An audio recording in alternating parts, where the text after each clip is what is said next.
In May, we are going to have our annual conference.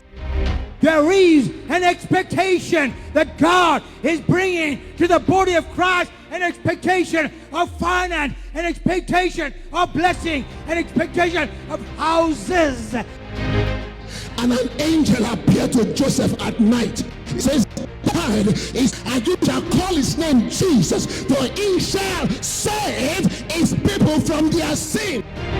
If there are some that have been stagnant, some that have been hindered, Father, show where the stumbling blocks are so that they can be moved.